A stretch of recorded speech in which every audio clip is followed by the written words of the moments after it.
Hello besties, welcome back to my channel and welcome to another TBR jar chooses my reads for the week or the week and a half. I just finished filming the last part of the last episode and I need some books to read. I added Alchemized to my TBR jar because I just received it and I really want to read it, to be honest. If I don't end up getting it in my TBR jar, I think I'm going to try to squeeze it in. I mean, it's more than 1,000 pages, so squeeze it in is going to be a bit of a challenge, but I hope I'm going to listen to the audiobook at the same time. So we will see. I hope I get a horror too. I'm in the mood for a horror or a thriller.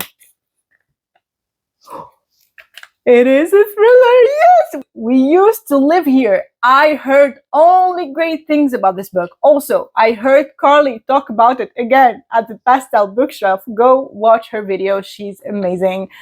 And yes, she made me want to pick it up as soon as I watched that video of hers about thrillers. I think this is about people who move, as I remember, who move into a new home. And then as they are living there or as they are moving in and like getting everything in place and everything, there is a family who knocks on their door and the dad asks them, I mean, they used to live there. He's like, oh, we used to live here and I thought I want to show the house to my family, his wife and kids, I think. And the story starts from there because now they don't seem that they want to leave the house anymore. She said it was so unsettling and like creepy, and like I wouldn't do that personally. If somebody knocked on my door and were like, let me give my family a tour, I used to live here,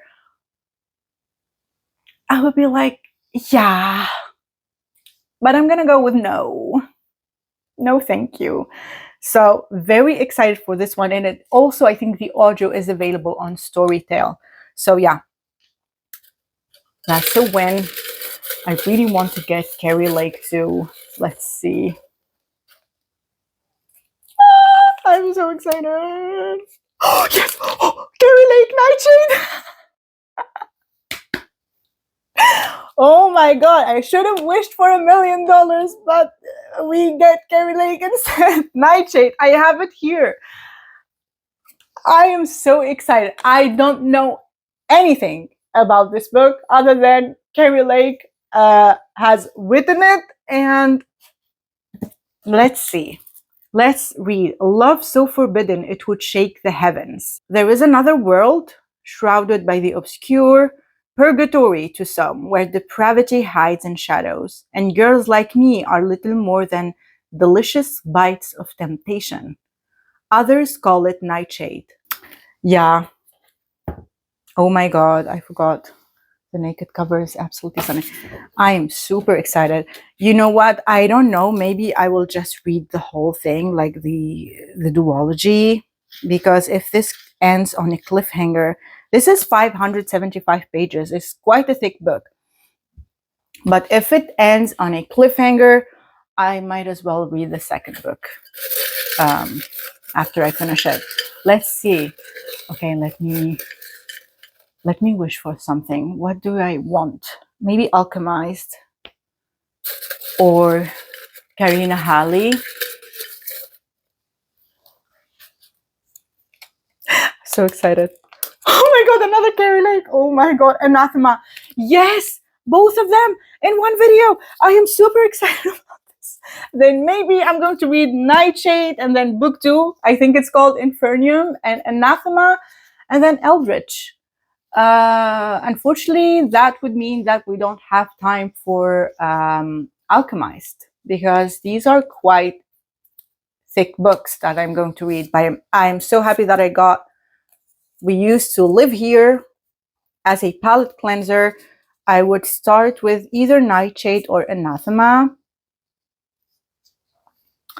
I don't know which one, to be honest, but I will get back to you once I finish the book and figure out which one I'm going to start with. Okay, guys, I finished reading 2 books. We Used to Live Here and also Nightshade by Keri Lake. But let's start with a horror novel. I cannot believe that this book is his debut novel, horror novel, because oh my god, this man was born to write horror. This is about two house owners whose life completely turns upside down when the previous residents come for a surprise visit, or I don't know how to call it. So Evie was by herself. Evie and Charlie bought this house, and they have been moving in slowly and fixing the house and everything for 2 months now. And the day where Charlie was out at her workplace, Evie hears a knock at the door. She opens the door, and who is there? There's a family of 5. Mom, dad, 2 teenage boys, and 1 girl who was a little bit younger than them. And the father was like, hi, I grew up in this house, and we were driving nearby. We were in the town. We don't live here. And I thought I could show my family around the house where I grew up and everything. And like, please let us in for 15 minutes. I remember this. 15-minute stops, visit. And Eve, she's a people pleaser. That's her thing, and she cannot say no. And Charlie was the one who lets people know that Eve is not okay. Like, she's there to defend her, but Charlie was not there. And she was not responding to her phone also, I think. So she was like a bit hesitant. And I don't know why. Because to be honest, if it was me, it's a no from the get-go. I mean, from no.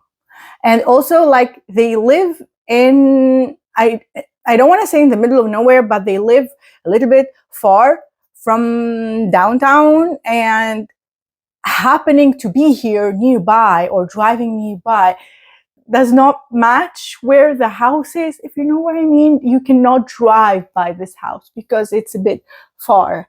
So she was also a bit reluctant about that. And as I said, like, a sane person would be, I'm not going to let a family of strangers go in.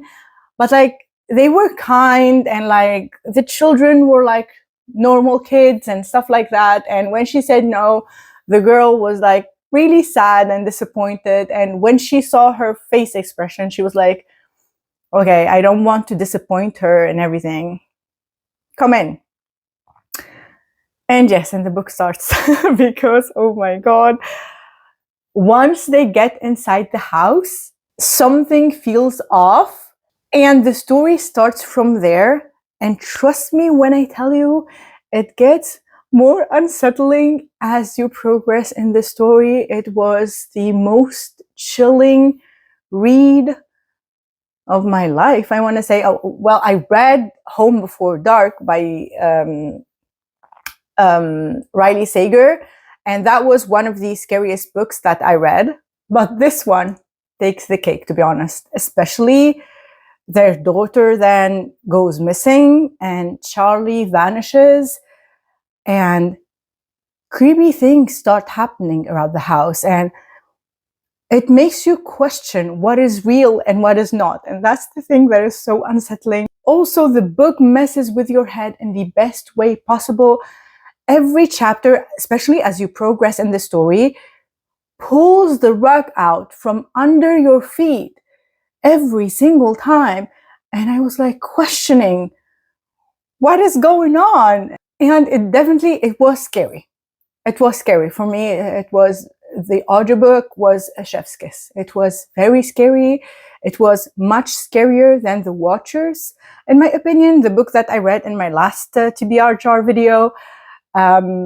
Because there are horror elements from our real life woven into the story, and paranormal and psychological elements that will make you question, maybe this could happen in real life, you know? And that was the scariest thing ever, because, oh my god, I gave it 5 stars. Obviously, it was so very well done, but I have seen people give it lower star rating because of the ending. And I totally get it, because we do not get any closure.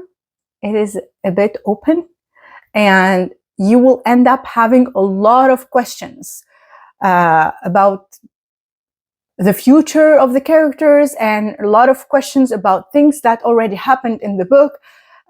So yes, you don't get a final closure, and I understand that, and that is why I'm begging the author to write a second book, because it has a lot of potential. It could be a series, and we could follow these characters, at least a second book, to explain and to answer our questions. But like, if you want a chilling horror book, this is the one. It was so good. I was scared, and I enjoyed it because I couldn't put it down.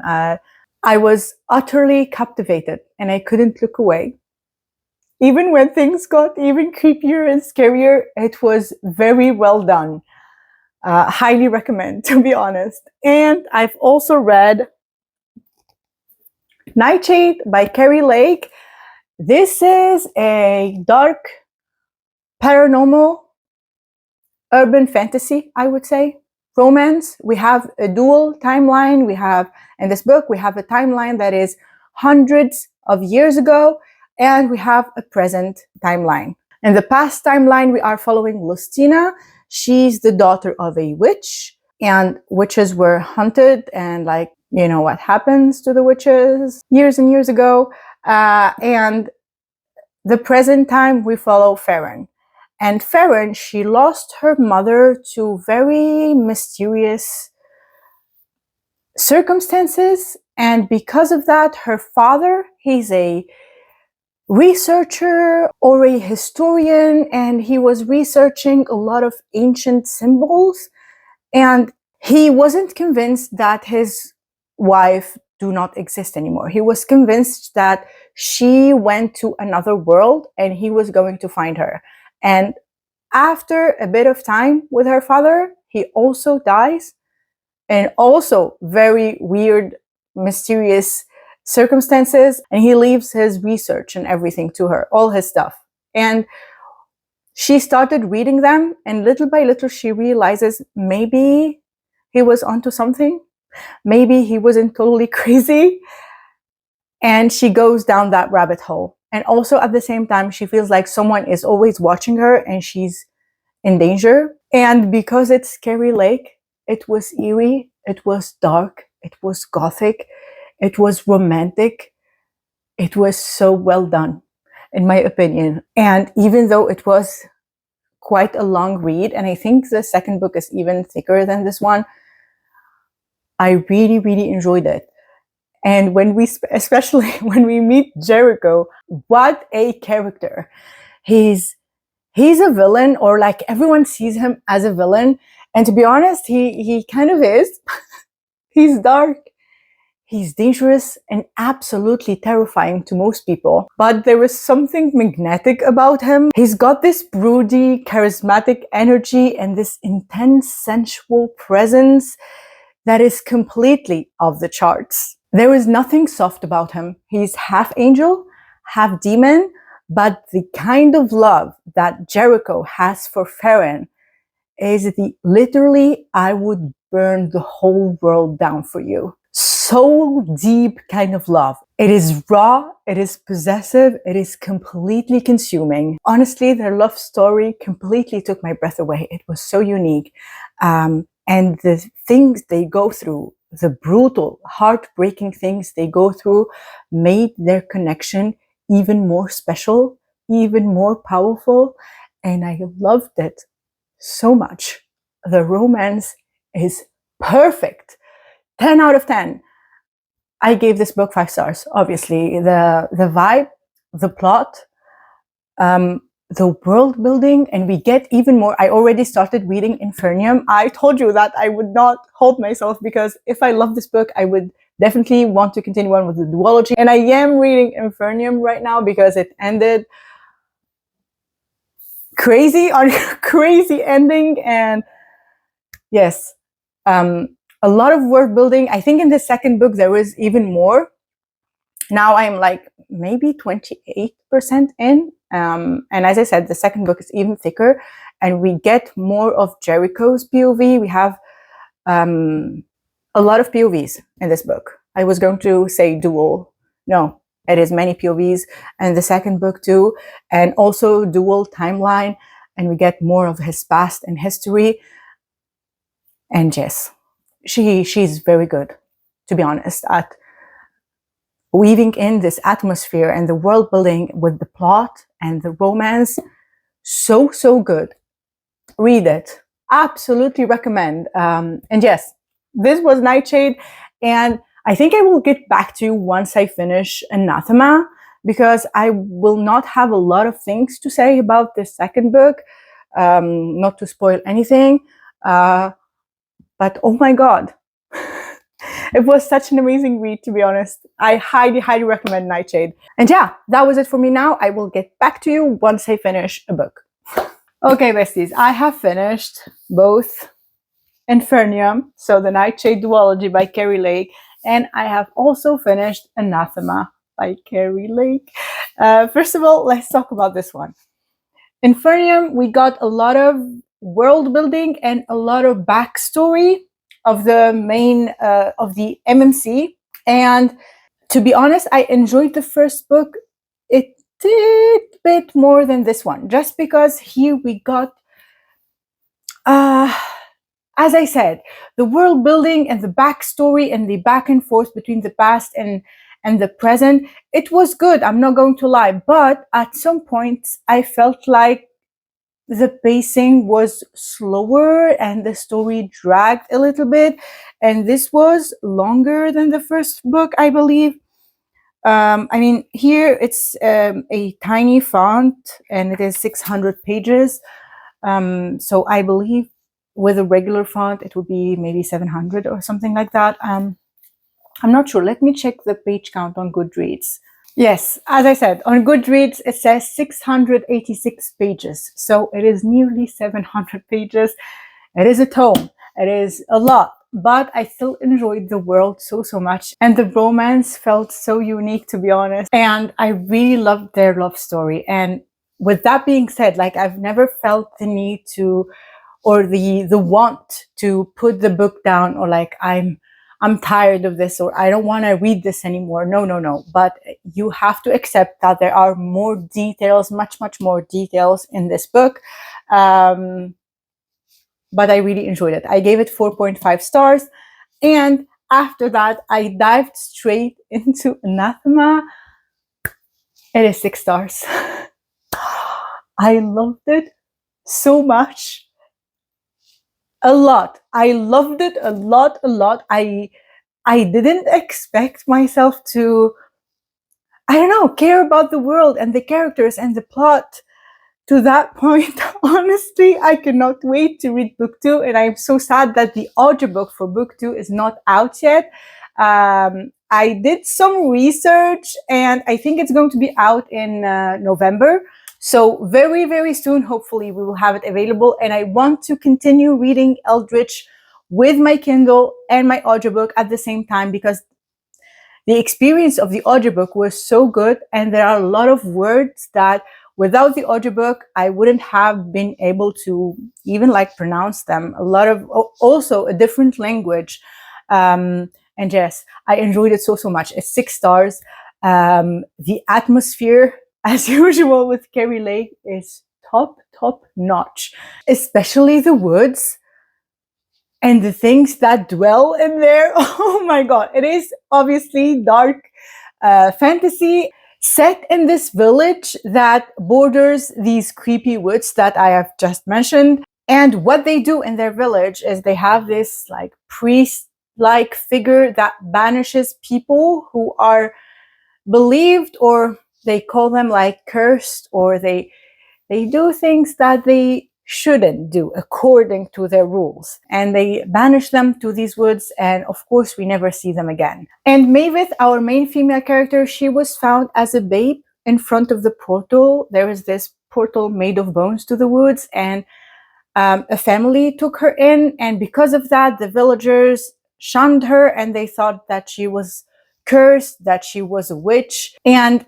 tragedy strikes, and she ends up being forced to go into the woods. And that's how the story starts, and that's how we get to meet Zavander, our FMC, or the Scorpion, as his opponents call him. He's basically the last person who should be protecting her, but their fates are very entangled. There is this dark magic. There is a magic system that I thought was very unique and so well done and so fascinating. I love the magic system so much. And a very extremely slow burn romance. So really enjoy your time with the book and enjoy your time with the plot and the characters. Like the romance was a bit of a backdrop, you can say, in book one at least, but I loved the story. I was reading the story for the plot.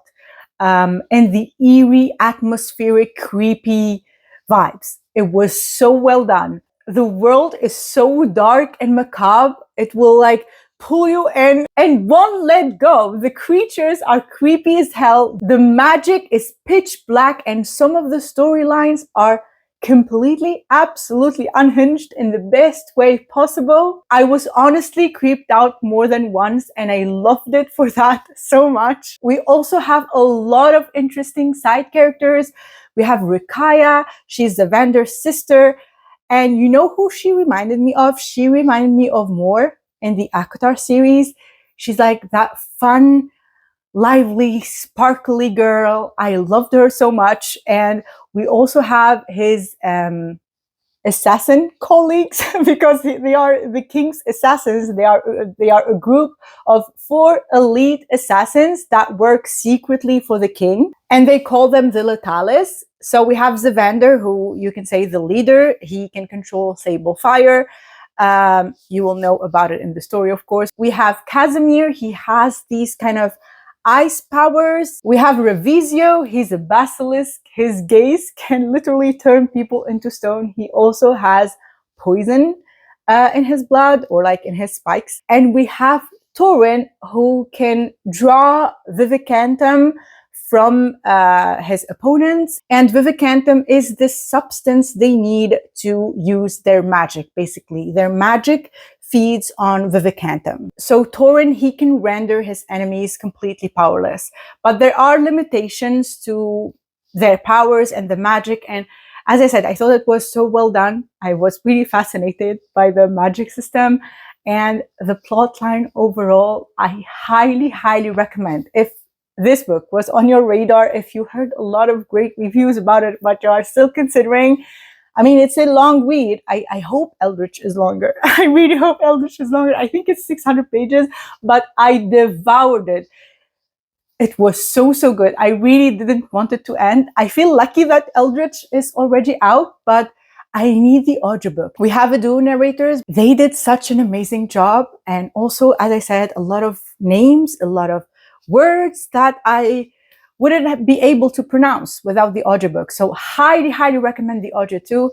And yeah, that was it. If you made it this far, leave me any crow or like forest emoji of your choice, and let me know if you are interested in reading one of these books that I read in this video. And if you enjoyed the video, subscribe so you don't miss any future videos, and I will see you in the next one. Bye!